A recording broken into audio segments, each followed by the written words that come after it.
Hello everyone. आज की topic है फील्ड इफेक्ट ट्रांजिस्टर एफईटी यानी फील्ड इफेक्ट ट्रांजिस्टर। आज हम देखेंगे कि एफईटी क्या होती है और कितने टाइप्स की होती है और किस प्रकार वर्क करती है। जैसा कि हम जानते हैं कि ट्रांजिस्टर्स जो होते हैं वो दो प्रकार के होते हैं, एक बाईपोलर टाइप, दूसरे यूनिपोलर टाइप्स। यानी ट्रांजिस्टर दो टाइप्स के होते हैं, बाईपोलर टाइप्स और यूनिपोलर टाइप्स। बाईपोलर टाइप्स के अंतर्गत बीजेटी आती है, बाईपोलर जंक्शन ट्रांजिस्टर, और यूनिपोलर के अंतर्गत एफईटी आती है यानी फील्ड इफेक्ट ट्रांजिस्टर। तो ट्रांजिस्टर जैसा कि दो प्रकार के होते हैं, bipolar types and unipolar types. तो आज हम उस ट्रांजिस्टर के यूनिपोलर टाइप्स यानी कि एफईटी फील्ड इफेक्ट ट्रांजिस्टर के बारे में बात करेंगे। इसे फील्ड इफेक्ट ट्रांजिस्टर इसलिए कहते हैं क्योंकि इसमें जो करंट को इसकी जो आउटपुट करंट को जो कंट्रोल किया जाता है, इसमें आउटपुट करंट को जो कंट्रोल किया जाता है इसमें इनपुट पर अप्लाई किए गए वोल्टेज के द्वारा किया जाता है। यानी कि इसमें जो आउटपुट करंट जो फ्लो होती है, आउटपुट करंट को जो कंट्रोल किया जाता है वो इनपुट पर अप्लाइड इलेक्ट्रिक फील्ड यानी कि वोल्टेज के द्वारा आउटपुट करंट को कंट्रोल किया जाता है। तो यह एक वोल्टेज कंट्रोल डिवाइस होती है। एफईटी जो होती है वो वोल्टेज कंट्रोल होती है, यानी कि इसमें जो आउटपुट को जो कंट्रोल किया जाता है इनपुट पर अप्लाइड वोल्टेज के द्वारा किया जाता है, जबकि जो दूसरा ट्रांजिस्टर जो बीजेटी होता है वह करंट कंट्रोल डिवाइस होती है, यानी कि उसमें जो आउटपुट को जो कंट्रोल किया जाता है वो इनपुट पर अप्लाइड करंट के द्वारा कंट्रोल किया जाता है। तो ट्रांजिस्टर दो टाइप्स के होते हैं, बीजेटी एंड एफईटी। तो आज हमारी टॉपिक है एफईटी। एफईटी यानी फील्ड इफेक्ट ट्रांजिस्टर, ये दो टाइप्स के होते हैं, junction type and oxide type. तो एफईटी दो प्रकार की है। जंक्शन टाइप के अंतर्गत जेफेट आता है, जंक्शन फील्ड इफेक्ट ट्रांजिस्टर, और ऑक्साइड टाइप के अंतर्गत मॉसफेट आता है यानी metal oxide semiconductor field effect transistor. तो दो प्रकार की एफईटी होती है, एक जंक्शन टाइप यानी जेफेट, दूसरी ऑक्साइड टाइप यानी MOSFET, metal oxide semiconductor field effect transistor. तो आज हम बात करेंगे एफईटी के अंतर्गत जो फर्स्ट आती है ट्रांजिस्टर जेफेट। आज इसके बारे में बात करेंगे कि क्या होता है, किस प्रकार वर्क करता है, इसके ऑपरेशंस क्या हैं, इसके एप्लीकेशंस क्या क्या हैं। JFET junction field effect transistor. JFET जो होती है ये दो टाइप्स की होती है, N channel JFET and P channel JFET. यानी एफईटी दो टाइप्स के होते हैं, एक जंक्शन टाइप यानी जेफेट, दूसरे ऑक्साइड टाइप यानी metal oxide semiconductor MOSFET type. और उसमें जो जेफेट होता है ये भी दो टाइप्स का होता है, N channel JFET and P channel JFET. यानी कि वह जेफेट जिसका चैनल जो है एन टाइप सेमीकंडक्टर मटेरियल से बना होगा तो एन चैनल जेफेट या एन टाइप जेफेट कहलाता है, और वह जेफेट जिसका चैनल जो है वो पी टाइप सेमीकंडक्टर मटेरियल से मिलकर बना है तो उसे पी चैनल जेफेट या पी टाइप जेफेट कहते हैं। तो आज हम देखेंगे कि जेफेट के अंतर्गत जो एन चैनल जेफेट होते हैं वो किस प्रकार वर्क करते हैं, यानी एन टाइप जेफेट जो होता है वो किस प्रकार वर्क करता है। तो यहाँ पर ये जो बेसिक स्ट्रक्चर बना हुआ है वो एन चैनल जेफेट का बना हुआ है या एन टाइप जेफेट का बना हुआ है। इसमें इसका स्ट्रक्चर का इसके स्ट्रक्चर का ये फिगर है। इसमें एन टाइप सेमीकंडक्टर मटेरियल का एक सेमीकंडक्टर बार होता है। इसको बनाते समय एक एन टाइप सेमीकंडक्टर मटेरियल का एक बड़ा सा सेक्शन लेते हैं। ये पूरा का पूरा जो सेक्शन दिख रहा है आपको ये एन टाइप सेमीकंडक्टर मटेरियल का है। इस एन टाइप सेमीकंडक्टर मटेरियल के मिडिल पोर्शन में एक साइड में पी टाइप सेमीकंडक्टर मटेरियल की डोपिंग और दूसरे साइड में भी पी टाइप सेमीकंडक्टर मटेरियल की डोपिंग की जाती है। यानी कि इस पूरे पूरे के पूरे जो एन टाइप सेमीकंडक्टर मटेरियल है, इस एन टाइप सेमीकंडक्टर मटेरियल में कुछ मात्रा में P type semiconductor material left side में और राइट साइड में भी पी टाइप सेमीकंडक्टर मटेरियल की लेपिंग की गई है यानी कि डोपिंग की गई है। यहाँ पर एक चीज़ ध्यान देने वाली चीज़ है कि ये जो पी टाइप सेमीकंडक्टर मटेरियल है दोनों का एरिया जो है सेम है, यानी कि दोनों पी टाइप सेमीकंडक्टर मटेरियल की एरिया सेम है और दोनों की डोपिंग भी सेम है। यहाँ पर P प्लस लिखा है, P प्लस का मतलब है कि हैवली डोप्ड है, यानी कि इस पी टाइप सेमीकंडक्टर मटेरियल की डोपिंग अधिक है। और जबकि ये जो पूरा एन टाइप सेमीकंडक्टर मटेरियल है इसमें N केवल लिखा है। N का मतलब है कि इसकी डोपिंग जो है नॉर्मल है, मीडियम है। तो ये जो एन टाइप सेमीकंडक्टर मटेरियल है इसकी डोपिंग लो है, मीडियम है, और ये जो पी टाइप सेमीकंडक्टर मटेरियल दोनों जो डोप किए गए हैं इनकी डोपिंग लेवल काफ़ी हाई है, इसलिए यहाँ पे P प्लस लिखा हुआ है। यानी कि इसमें नंबर ऑफ कैरियर्स जो होंगे वो काफ़ी ज़्यादा मात्रा में होंगे। और इन दोनों पी टाइप सेमीकंडक्टर मटेरियल की एरिया सेम है, सेम एरिया है, दोनों की बराबर एरिया में है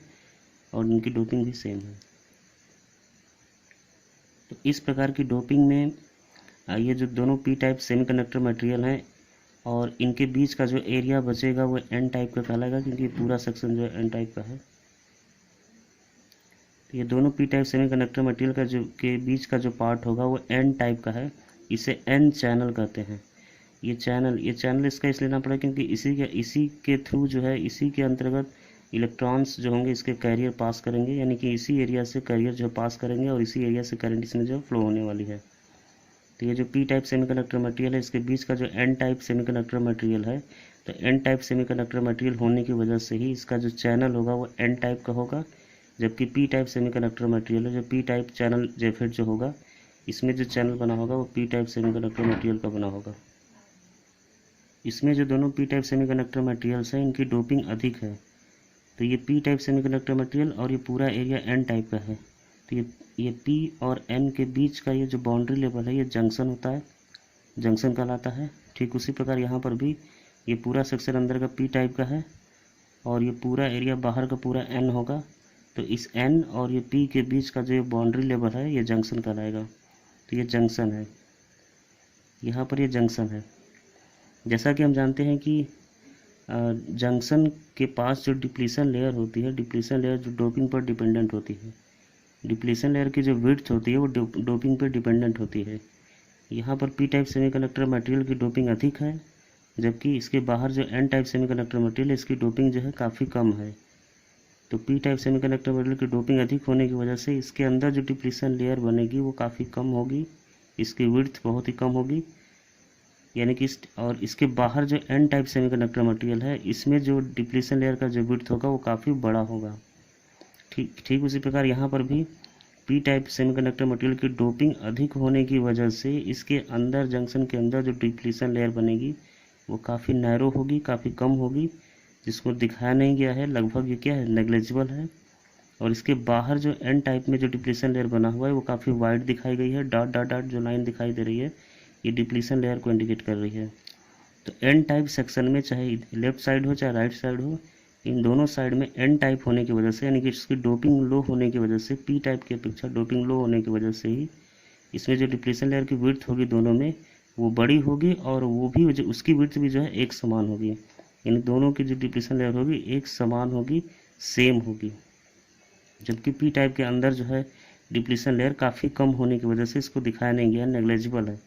क्योंकि यह हैवीली डोप्ड सेमीकंडक्टर मटेरियल है पी टाइप। तो ये पूरा बेसिकली जो है एक स्ट्रक्चर है एन चैनल जेफेट का। इसमें जो चैनल है वो एन टाइप सेमीकंडक्टर मटेरियल का है, इसलिए ये एन चैनल जेफेट कहलाता है। इसमें कुल 3 टर्मिनल्स होते हैं, एक ड्रेन सेक्शन, एक सोर्स सेक्शन और एक गेट सेक्शन। यहाँ पर ये जो पी टाइप सेमीकंडक्टर मटेरियल है इनके साथ एक ही इलेक्ट्रोड कॉमन जुड़ा होता है, इनका इलेक्ट्रोड और इसका इलेक्ट्रोड जो है कॉमन है, और इस कॉमन इलेक्ट्रोड यानी कॉमन वायर को गेट कहते हैं। और एक टर्मिनल होता है ड्रेन और तीसरा टर्मिनल होता है सोर्स। तो इस एन चैनल जेफेट में कुल 3 टर्मिनल्स हैं, ड्रेन, सोर्स एंड गेट। और इसमें 2 P type semiconductor material doped हैं, P+P+। इनके बीच का जो एरिया है वो एन टाइप का है, इसलिए यह एन चैनल कहलाता है। चैनल, इसी चैनल से कैरियर पास करेंगे और इसी चैनल के थ्रू करंट इसमें पास होगी। तो ये पूरा बेसिक स्ट्रक्चर है एन चैनल जेफेट का। तो आइए देखते हैं कि ये एन चैनल जेफेट या एन टाइप जेफेट किस प्रकार वर्क करता है। Working of N channel JFET. यहाँ पर जो एन टाइप जेफेट है, एन चैनल जो जेफेट है, इसके ड्रेन और सोर्स के बीच में एक वोल्टेज अप्लाई किया गया है, इसे VDS कहते हैं, ड्रेन टू सोर्स वोल्टेज। यहाँ पर ड्रेन पर पॉजिटिव वोल्टेज दिया जा रहा है और सोर्स पर नेगेटिव वोल्टेज अप्लाई किया जा रहा है। और इसका जो तीसरा टर्मिनल है गेट टर्मिनल, इसका जो तीसरा टर्मिनल गेट टर्मिनल है, इस गेट टर्मिनल पर भी नेगेटिव वोल्टेज दिया जा रहा है और इसका पॉजिटिव टर्मिनल जो है सोर्स पर अप्लाइड है। यानी सोर्स पर कुल 2 टर्मिनल हो गए, एक सोर्स पर ड्रेन और सोर्स के बीच का नेगेटिव वोल्टेज और गेट और सोर्स के बीच का पॉजिटिव वोल्टेज। तो इस प्रकार जो सोर्स टर्मिनल है ये कॉमन है, तो यहाँ पर जो इस पूरे जो एन चैनल जेफेट में यहाँ जो सोर्स है वो कॉमन टर्मिनल है। तो यहाँ ड्रेन टर्मिनल पे पॉजिटिव वोल्टेज है और गेट टर्मिनल पर नेगेटिव वोल्टेज दिया भी जा सकता है, नहीं भी दिया जा सकता है। तो आइए देखते हैं कि किस प्रकार ये वर्क कर रहा है। तो अगर ड्रेन टर्मिनल पे पॉजिटिव वोल्टेज अप्लाई किया जाए तो ड्रेन पे पॉजिटिव वोल्टेज होगा और सोर्स पर नेगेटिव पोटेंशियल होगा, जिसकी वजह से ड्रेन पर जो पॉजिटिव वोल्टेज होगा, सोर्स पर नेगेटिव जो वोल्टेज होगा, तो यहाँ पर जो डिप्लीशन लेयर होगी वो ऊपर की तरफ ज़्यादा शिफ्टेड होगी, नीचे की तरफ कम हो जाएगी। जैसा कि इसके स्ट्रक्चर में हमने बताया था कि जो यहाँ पर जो डिप्लीशन लेयर की विड्थ जो होती है, जब वोल्टेज इसमें अप्लाई नहीं किया जाता है तो डिप्लीशन लेयर की विड्थ जो होती है वो दोनों तरफ सेम होती है, सेम आकार की होती है और वह स्क्वायरी दिख रही थी, वहाँ पर रेक्टेंगल टाइप से दिख रहा था। और यहाँ पर जो अभी जो डिप्लीशन लेयर दिख रही है, यह इसका शेप जो है चेंज हो गया है। ये जो शेप है यह इंडिकेट कर रहा है कि इसमें डिप्लीशन लेयर की विड्थ ऊपर की तरफ ज़्यादा बन गई है और नीचे की तरफ शिफ्ट कम हो गई है। तो ऊपर पॉजिटिव वोल्टेज और नीचे नेगेटिव वोल्टेज होने की वजह से डिप्लीशन लेयर ऊपर की तरफ शिफ्टेड है और नीचे की तरफ नैरो है। डिप्लीशन लेयर के इस प्रकार के आकार की जो वजह होती है वो ये होती है कि यहाँ पर जो ड्रेन पे पॉजिटिव वोल्टेज दिया गया है, तो यह पॉजिटिव वोल्टेज ये पूरा सेक्शन एन का है। जैसा कि जानते हैं कि पूरा section N type semiconductor material का है। तो जब पॉजिटिव वोल्टेज एन टाइप को दिया जाएगा तो एन को पॉजिटिव वोल्टेज दिया गया है और यहाँ पे पी टाइप है। तो एन को पॉजिटिव वोल्टेज देने से यहाँ पर जो डिप्लीशन लेयर होगी पी और एन के बीच का जो पार्ट होगा वह रिवर्स बायस में होगा और नीचे की तरफ सोर्स पर जो नेगेटिव वोल्टेज है उसकी वजह से एन को यहाँ पे जब नेगेटिव वोल्टेज अप्लाई की गई है तो यहाँ पर एन और पी के बीच का जो डिप्लीशन लेयर है या जो जंक्शन है, या एन पी के बीच का जो जंक्शन है वो फॉरवर्ड बायस में होगा, जबकि यहाँ पर ड्रेन पे पॉजिटिव वोल्टेज देने से अब यहाँ से एन और इस पी का जो जंक्शन है वह रिवर्स बायस होगा। तो अगर इनके इस पी टाइप सेमीकंडक्टर मटेरियल को ठीक मिडिल से दो पार्ट में अगर दो सेक्शन में बांटें, यहाँ से हाफ सेक्शन में अगर इसे बांटने की कोशिश करें, इसे हाफ सेक्शन में अगर बांटते हैं तो ऊपर वाले सेक्शन में एन और पी का जो बीच का जो जंक्शन है वह जंक्शन ड्रेन पे पॉजिटिव वोल्टेज होने की वजह से एन को पॉजिटिव वोल्टेज मिलेगा। तो ये ऊपर वाला पार्ट जो होगा ये जंक्शन यह रिवर्स बायस में होगा और नीचे के पार्ट को अगर देखें हाफ सेक्शन से तो यहाँ पर एन टाइप को नेगेटिव वोल्टेज मिलने से यह एन और ये पी का एरिया और इस एन और ये पी का एरिया जो होगा वो फॉरवर्ड बायस में होगा। तो इस तरह के स्ट्रक्चर में ठीक हाफ सेक्शन से अगर देखा जाए तो हाफ सेक्शन के नीचे की तरफ नेगेटिव वोल्टेज इसको फॉरवर्ड बायस में कर रहा है, इस जंक्शन को पीएन को, और यहाँ पर जो ऊपर की तरफ जो सेक्शन है उसमें पीएन को यह जंक्शन पॉजिटिव वोल्टेज जो है इस पीएन जंक्शन को रिवर्स बायस में कर रहा है। तो रिवर्स बायस में होने की वजह से उस डिप्लीशन लेयर की विड्थ बढ़ जाती है और नीचे की तरफ फॉरवर्ड बायस होने से डिप्लीशन लेयर की विड्थ कम हो जाती है, क्योंकि जो डिप्लीशन लेयर की जो विड्थ होती है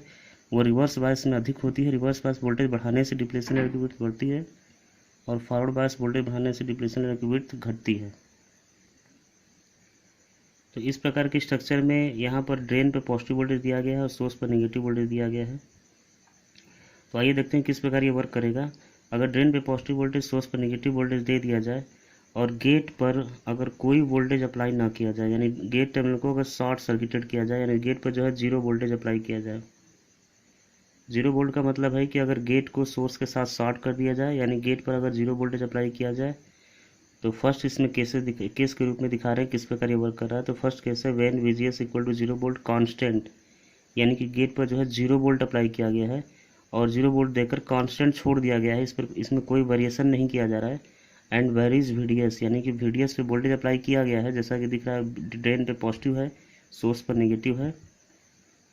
और इसको वेरीज यानी बढ़ाया जा रहा है, इसको वेरी कराया जा रहा है। और गेट पर जो है 0 वोल्ट दिया गया है और कांस्टेंट है, यानी गेट पर 0 वोल्ट देकर कोई वोल्टेज में इंक्रीमेंट नहीं किया जा रहा है। तब इस केस में जब VDS वोल्ट पर अप्लाई किए गए वोल्टेज को लगातार अगर हम बढ़ाएंगे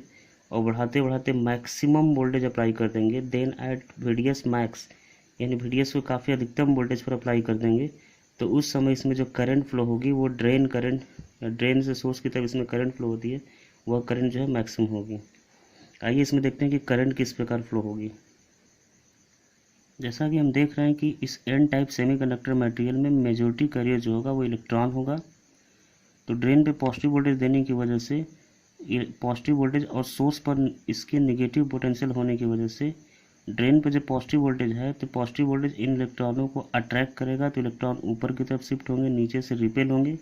नेगेटिव पोटेंशियल इन इलेक्ट्रॉनों को रिपेल करेगा, प्रतिकर्षित करेगा, और पॉजिटिव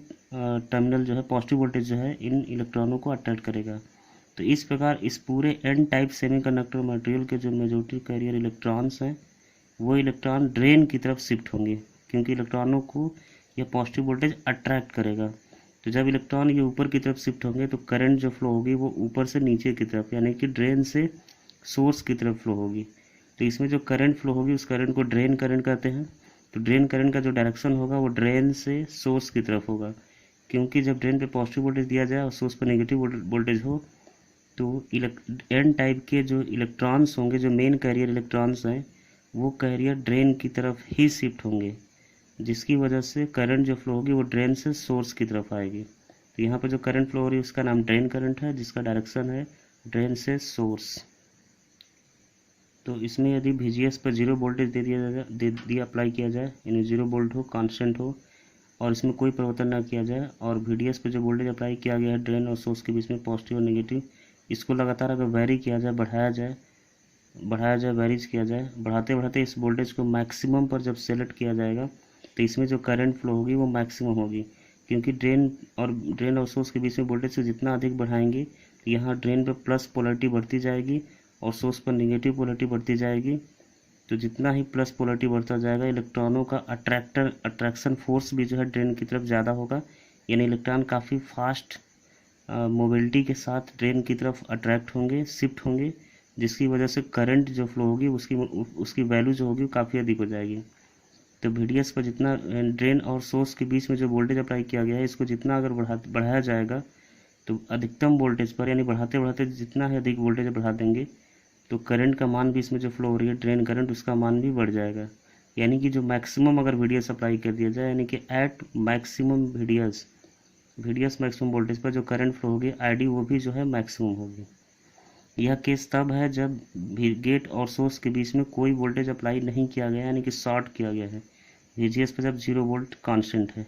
यानी केवल 0 वोल्ट दिया गया है और इस वोल्टेज में कोई परिवर्तन नहीं किया जा रहा है। सेकेंड केस है when VGS equal to -1 volt constant, यानी कि गेट और सोर्स के बीच में एक वोल्टेज अप्लाई कर दे रहे हैं, वो नेगेटिव वोल्टेज है, और मिनिमम वोल्टेज अप्लाई कर रहे हैं यदि 1 वोल्ट। तो यदि गेट और सोर्स के बीच में अगर 1 वोल्ट अप्लाई कर दिया जाए, और जैसा कि दिख रहा होगा कि गेट पर नेगेटिव वोल्टेज दिया जा रहा है, इसलिए इस वोल्टेज को नेगेटिव वोल्टेज कहा जा रहा है, और ड्रेन पर पॉजिटिव वोल्टेज है, इसलिए इस वोल्टेज को पॉजिटिव वोल्टेज कहा जाता है। तो अगर गेट पर नेगेटिव वोल्टेज यानी कि 1 वोल्ट अप्लाई कर दिया जाए और 1 वोल्ट देकर इसमें कोई परिवर्तन न किया जाए, यानी कांस्टेंट रखा जाए, तब यदि VDS ड्रेन और सोर्स के बीच में जो वोल्टेज अप्लाई किया गया है उस VDS को अगर वेरीज किया जाए, यानी बढ़ाया जाए, यानी VGS पर 1 वोल्ट देकर कांस्टेंट छोड़ दिया जाए और VDS वोल्टेज को अगर बढ़ाया जाए, तो इसमें फ्लो होने वाली करंट का मान भी बढ़ता ही जाएगा। जितना VDS वोल्टेज बढ़ाते जाएंगे उतनी ही करंट बढ़ती जाएगी, और VDS वोल्टेज को बढ़ाते बढ़ाते अगर मैक्सिमम पर सेलेक्ट कर देंगे, तो मैक्सिमम VDS कर देने के बाद भी इसमें जो करंट फ्लो होगी ड्रेन करंट, वह मैक्सिमम नहीं हो पाएगी। देन एट VDS मैक्स इसमें जो करंट फ्लो होगी वो करंट जो है मैक्सिमम फ्लो नहीं होगी। अगर मान लिया जाए कि इस केस में, सेकंड वाले केस में, जो इसमें करंट फ्लो हो रही है ID, यदि उसका नाम ID1 है, यदि इस करंट को ID1 कहा जाए, ड्रेन करंट फर्स्ट 1, तो इस मैक्सिमम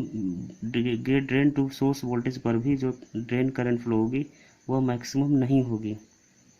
वह प्रीवियस वाली करंट जो ID मैक्स मिल रही थी उससे यह करंट कम ही होगा। इसकी वजह यह है कि अगर यहाँ पर नेगेटिव वोल्टेज अप्लाई कर दिया जाए, तो यह गेट वोल्टेज नेगेटिव जो है वो P टाइप इसको भी मिल रहा है, और यहाँ से भी P टाइप सेमीकंडक्टर मटेरियल इसको भी नेगेटिव वोल्टेज मिल रहा है। तो यहाँ नेगेटिव वोल्टेज अप्लाई करने से गेट पर दोनों तरफ नेगेटिव वोल्टेज होगा, और यह नेगेटिव वोल्टेज P, दोनों के P टाइप को नेगेटिव वोल्टेज मिलने से ये जो P टाइप सेमीकंडक्टर मटेरियल है इसका जो जंक्शन होगा वो रिवर्स बायस में हो जाएगा, और रिवर्स बायस में जब यह हो जाएगा जंक्शन, तो डिप्लीशन लेयर की जो विड्थ है वो और भी अधिक बढ़ जाएगी। तो डिप्लीशन लेयर की विड्थ जब बढ़ जाएगी, जैसा कि हम जानते हैं कि डिप्लीशन लेयर में कोई भी एक्टिव चार्ज कैरियर नहीं होता है, तो डिप्लीशन लेयर में कोई एक्टिव चार्ज कैरियर नहीं होगा, और इसके बीच का जो एरिया बचा दिख रहा है जहाँ पर डिप्लीशन लेयर नहीं है, यही चैनल है। इसी चैनल के थ्रू जो है इलेक्ट्रॉन सोर्स से ड्रेन की तरफ शिफ्ट होंगे और इसमें ड्रेन से सोर्स की तरफ करंट फ्लो होगी। तो अगर गेट पर निगेटिव वोल्टेज अप्लाई कर दिया जाए, जैसा कि दिखाया जा रहा है कि यहाँ पे 1 वोल्ट अप्लाई किया गया है, तो निगेटिव वोल्टेज देने की वजह से ये जो पी टाइप सेमीकंडक्टर मटेरियल को निगेटिव वोल्टेज मिलने से इसका जंक्शन जो होगा वो रिवर्स बायस में हो जाएगा और रिवर्स बायस में होते ही डिप्लीशन लेयर की विड्थ बढ़ जाएगी।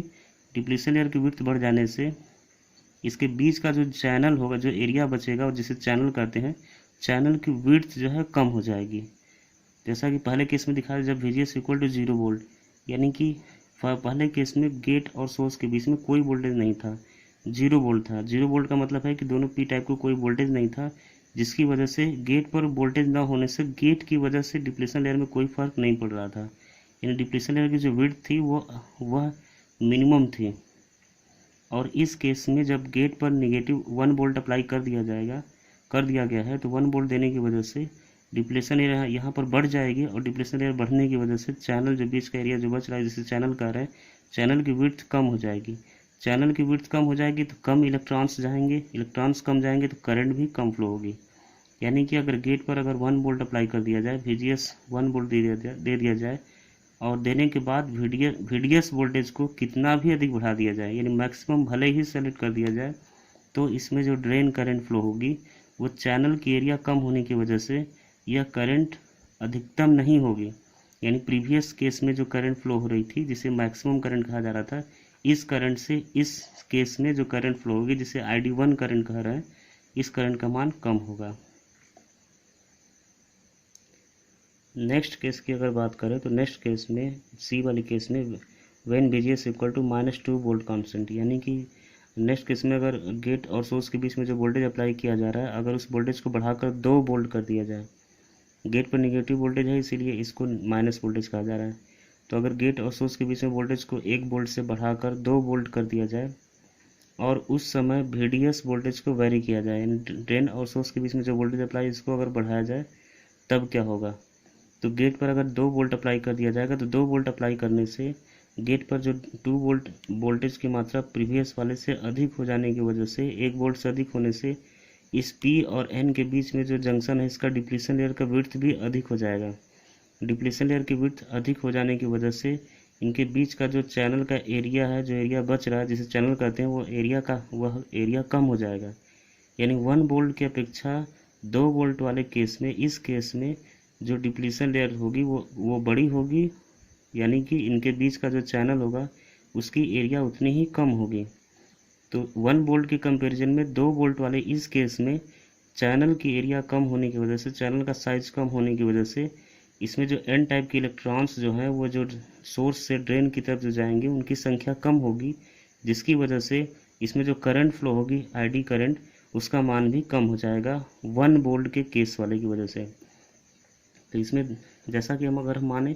कि जब गेट और सोर्स के बीच में 2 वोल्ट अप्लाई किया जा रहा है इस केस में, तो इस समय जो इसमें ड्रेन करंट फ्लो होगी, ID करंट, यदि वो ID करंट ID2 है, यानी सेकंड है, तो यदि इस करंट को ID2 माना जाए तो 2 वोल्ट अप्लाई करने से चैनल का विड्थ कम हो जाने की वजह से 1 वोल्ट वाले VGS के कंपैरिजन में इस केस में चैनल का मान कम हो जाने की वजह से, चैनल की विड्थ यानी एरिया कम हो जाने की वजह से जो ड्रेन करंट फ्लो होगी उसका मान कम हो जाएगा। तो यदि ड्रेन करंट को ID2 माना जाए तो पहले वाले केस में जो 1 वोल्ट में ID1 जो थी, उसके कंपैरिजन में ये जो करंट फ्लो होगी वो करंट काफ़ी कम होगी। ठीक इसी प्रकार यदि VGS पर 3 वोल्ट अप्लाई कर दिया जाए, 3 वोल्ट अप्लाई कर दिया जाए, यानी -3 वोल्ट अप्लाई कर दिया जाए, तो उस समय डिप्लीशन लेयर की विड्थ जो होगी वो और भी बड़ी हो जाएगी, यानी चैनल जो है और कम हो जाएगा। तो उस केस में यदि करंट को ID3 माना जाए तो ID3 यानी उस करंट का मान जो है ID2, 2 वोल्ट वाले केस के करंट से भी कम होगा। तो जैसे जैसे इस गेट पर वोल्टेज को बढ़ाया जाएगा, तो बढ़ाने की वजह से यहाँ पर P टाइप और N टाइप के बीच में जो जंक्शन है दोनों साइड में, तो इस जंक्शन पे डिप्लीशन लेयर का विड्थ बढ़ता जाएगा। तो जैसे जैसे गेट पर वोल्टेज बढ़ाते जाएंगे, डिप्लीशन लेयर की विड्थ बढ़ती जाएगी और डिप्लीशन लेयर की विड्थ बढ़ने की वजह से चैनल का साइज कम होता जाएगा, चैनल का विड्थ कम होगा। चैनल का विड्थ कम होने की वजह से नंबर ऑफ़ कैरियर जो फ्लो होंगे, यानी कि कैरियर जो जाएंगे ड्रेन से, सोर्स से ड्रेन की तरफ, उनकी संख्या कम होगी, कम ही जा पाएंगे, बाकी कैरियर जा नहीं पाएंगे, जिसकी वजह से करंट का मान लगातार कम होगा। यानी कि इस प्रकार के स्ट्रक्चर में अगर गेट पर जो वोल्टेज अप्लाई किया जा रहा है नेगेटिव वोल्टेज, इस नेगेटिव वोल्टेज को लगातार बढ़ा दिया जाए, बढ़ाया जाए, तो VDS पर कितना भी वोल्टेज अधिकतम दे दिया जाए, करंट का जो इसमें मान होगा वो लगातार कम होता जाएगा। तो इसमें एक लास्ट केस दिखा रहे हैं, when VGS maximum negative voltage, यानी कि गेट और सोर्स के बीच में नेगेटिव वोल्टेज जो अप्लाई किया गया वो मैक्सिमम अप्लाई किया गया है। तो यानी कि VGS पर काफ़ी अधिक वोल्टेज दे दिया गया है। तो जब VGS पर मैक्सिमम वोल्टेज अप्लाई कर दिया जाएगा तो यहाँ पर डिप्लीशन लेयर की विड्थ जो होगी वो भी मैक्सिमम हो जाएगी, और ये दोनों तरफ डिप्लीशन लेयर विड्थ बढ़ने की वजह से ये आपस में टच होनी चाहिए। यानी कि डिप्लीशन लेयर की जो दोनों तरफ की विड्थ है ये इतनी बड़ी हो जाएगी कि दोनों आपस में एक दूसरे को टच करना चाहेंगी। आपस में एक दूसरे को जब टच कर देंगी तो चैनल का जो इसमें एरिया बचेगा बिल्कुल भी नहीं बचेगा,